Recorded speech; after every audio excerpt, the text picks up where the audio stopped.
अस्सलाम वालेकुम, I am Safeer Khan and I hope आप तमाम बेखैरियत से होंगे। आज पोलैंड के हवाले से जो न्यूज़ हैं 2025 के जो न्यू रूल्स हैं एम्प्लॉयमेंट के हवाले से, उस पे हम बात करेंगे और कैसे पोलैंड ने अपनी जो थोड़ी सी पॉलिसी चेंज की है। बिकॉज़ पोलैंड पे मैं कम ही बोलता हूँ, बिकॉज़ इसमें जो चीज़ें थीं वो थोड़ी सी गलत हुई हैं पिछले ईयर्स में। पाकिस्तान में, ख़ास तौर पे इंडिया में बहुत से स्कैम्स किए गए हैं पोलैंड के हवाले से।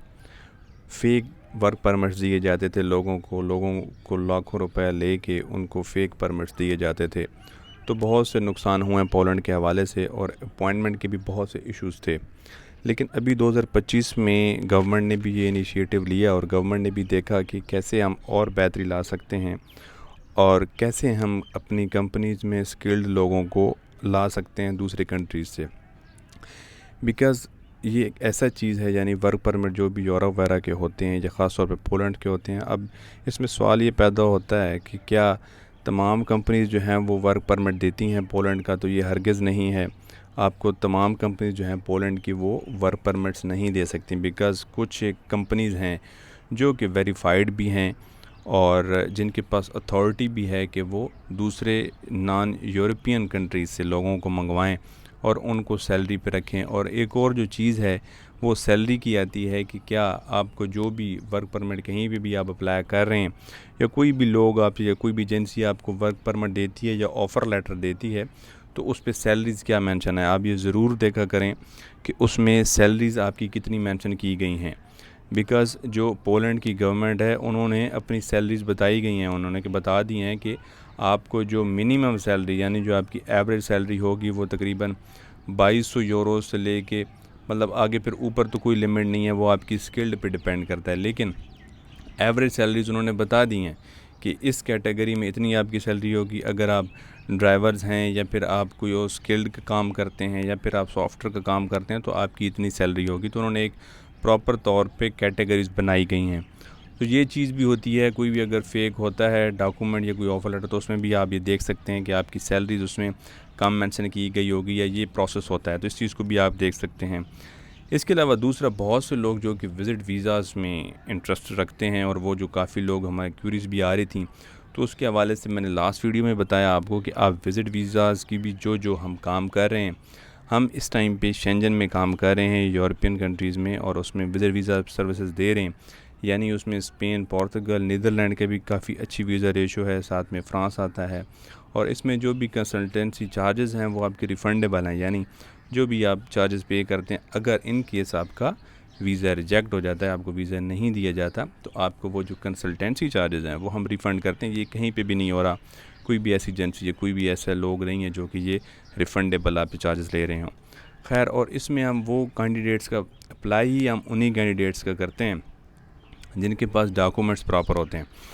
बिकॉज़ विज़िट वीज़ा अगर आप डॉक्यूमेंट्स के बग़ैर अप्लाई करेंगे, वो इनिशियल डॉक्यूमेंट्स आपके पास नहीं होंगे जो रिक्वायरमेंट में है, तो फिर ज़ाहिर सी बात है आपका वीज़ा रिजेक्ट होना है। और इसमें इंशाल्लाह जो हमारी प्रोसेस है या हमारा तरीका है, तो उसमें आपको रेशो भी इंशाल्लाह 90 to 95% है वीज़ा रेशो में। तो आपको जो अगर आपके पास डॉक्यूमेंट्स पूरे हैं, यानी आपके पास बैंक स्टेटमेंट अच्छी है, आपके पास इनकम सोर्स प्रॉपर है, फेक नहीं है, तो फिर आपका वीज़ा रिजेक्ट नहीं होता। फिर हम अप्लाई भी करते हैं और हम उन्हीं कैंडिडेट को अप्लाई करते हैं और पहले उनको बताया भी जाता है। साथ साथ हम जो जिस तरीके से आप वर्क परमिट में इंटरेस्टेड होते हैं, काफ़ी लोग जैसे कि डिफरेंट यूरोप की कंट्रीज़ में, तो उन पे भी हम काम कर रहे होते हैं डिफरेंट कंपनीज़ में। आपके भी आप पे हम अप्लाई भी कर रहे होते हैं और आपका पूरे डॉक्यूमेंटेशन वगैरह कर रहे होते हैं।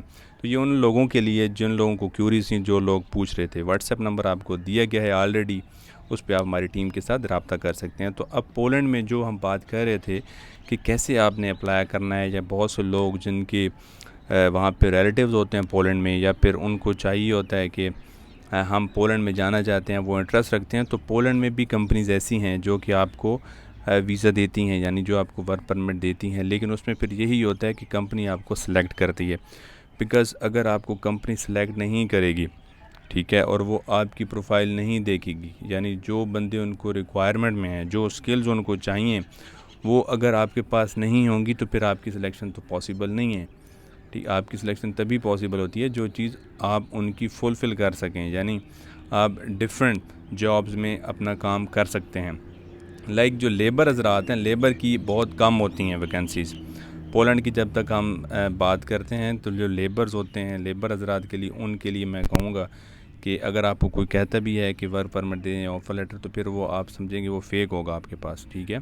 क्योंकि रियल जो आपको वर्क परमिट या जो भी जॉब वहाँ पे मिलेगी वो आपकी स्किल के बेस मिलेगी। अगर आपके पास हाईली स्किल्ड पर्सन है आप, तो फिर भी आप ज़रूर अप्लाई करें उसमें, ठीक है। आपके पास कोई भी एक्सपीरियंस लेटर्स वगैरह हैं वो आप ज़रूर अप्लाई करें। और इनमें मैं कुछ कंपनीज़ भी डिस्क्रिप्शन में लिख दूंगा जिन पे आप देखें, जिनमें आप जाएं और उन पे आप एक्सप्लोर कर सकते हैं कि क्या आपको वहाँ पे जॉब मिल सकती है। आप उनसे रब्ता कर सकते हैं, आप उनके डायरेक्ट ईमेल्स पे रब्ता कर सकते हैं, आप उनके मैनेजर वगैरह से रब्ता कर सकते हैं। आप उनसे ये भी, अगर आपको वहाँ पे अच्छा रिस्पांस आ रहा है तो आप उनको ये भी एक ऑफ़र दे सकते हैं कि हम अपना जो टिकट है वो हम ख़ुद अपना कर लेंगे, यानी हम कंपनी को हमें टिकट देने की ज़रूरत नहीं है। तो आप अगर इतना थोड़ा सा उनके साथ रिलेशन बिल्ड करेंगे और आप इस तरीके से उनके साथ चीज़ों को लेके चलेंगे तो फिर ज़्यादा चांसेस बढ़ते हैं आपके लिए कि आपको ऑफ़र वहाँ से मिल जाए। लेकिन जो भी ऑफ़र आपको मिलेगी, आपने फिर यही देखना है कि उसमें आपने अपनी सैलरी ज़रूर देखनी है कि सैलरी कितनी आपको ऑफ़र की गई है, आपका काम कैसा है, यानी आपका ओवर टाइम उसमें लगेगा या नहीं लगेगा। बिकॉज़ जो ओवर टाइम होता है 8 घंटे तो आपने काम करना ही करना है, लेकिन जो ऊपर का ओवर टाइम होता है उसमें आपकी फिर सेविंग्स बनती हैं, उसमें आपका जो अच्छे खासे पैसे बन जाते हैं, ठीक है। आप यूरोज़ में वहाँ पे अच्छा सर्वाइव कर लेते हैं। और ये तमाम चीज़ें पहले आपने देखनी होती हैं कंपनीज़ के साथ कि क्या आपको वहाँ पे अकोमोडेशन भी दी जाएगी या सिर्फ आपको वहाँ से एक ऑफ़र लेटर दिया जा रहा है। तो ये तमाम चीज़ें होती हैं। इसमें आपको चाहिए कि आप वेरीफाइड कंपनीज़ में जाएं, वेरीफाइड कंपनीज़ में अप्लाई करें। और इसमें अगर आपको हमारी सर्विस भी रिक्वायरमेंट है तो आप हमसे रब्ता कर सकते हैं। मैं मज़ीद आपको नीचे कंपनीज़ भी मेंशन कर दूंगा जिसमें आप ख़ुद देखें और वहाँ पे अप्लाई करें। अच्छे तरीके से अपना एक सीवी बनाएं। और सीवी में मैं पहले भी कहता हूँ कि आपकी जो सीवी है उसमें आपने ऐसे कीवर्ड्स ऐड करने हैं, उसमें ऐसे वर्ड्स आपके ऐड होने चाहिए जो कि वहाँ पे डिस्क्रिप्शन में भी मौजूद हों। जो जॉब्स आप देख रहे हैं, जो आपके रिलेटिव में आ रही हैं जॉब्स, तो उनको क्या करें कि उनके जो कीवर्ड्स हैं इंपॉर्टेंट वो अपने सीवीज़ में लाजमी लिखें। और कुछ कंपनीज ऐसी हैं जो कि कवर लेटर मांगती हैं। तो कवर लेटर का मकसद क्या होता है? कवर लेटर का मकसद ये होता है कि आप अपनी शॉर्ट डिस्क्रिप्शन लिखें, आप क्या कर सकते हैं, आपका क्या एक्सपीरियंस है, आपने पहले कहाँ पे काम किया, ये तमाम चीज़ें आती हैं कवर लेटर में। तो ये चीज़ें हैं, सिंपल सी चीज़ें हैं, कोई मुश्किल नहीं है, कोई इसमें ज़्यादा डॉक्यूमेंट ज़रूरत नहीं है, कोई इसमें बैंक स्टेटमेंट आपकी ज़रूरत नहीं होती जब आप अप्लाई कर रहे होते हैं, ठीक है। तो ये तमाम चीज़ें हैं। हाँ, अगर आपके पास अच्छी बैंक स्टेटमेंट है, अच्छा इनकम सोर्स है, फिर आप विज़िट वीज़ा पे जा सकते हैं। विज़िट वीज़ा आप शेंगन में जाएँ, वहाँ पे आपके पास 28 टू 29 कंट्रीज़ आते हैं। आप वहाँ पे ईज़िली जाके अपना मूव कर सकते हैं, वहाँ पे आप चीज़ों को एक्सप्लोर कर सकते हैं। तो ये तमाम चीज़ें हैं। जो भी इसमें आपकी और भी क्यूरीज़ हैं आप कमेंट सेक्शन में मेंशन करें, पूछ सकते हैं। चलो नेक्स्ट वीडियो मिलते हैं। अपना ख्याल रखिएगा। अल्लाह हाफ़िज़।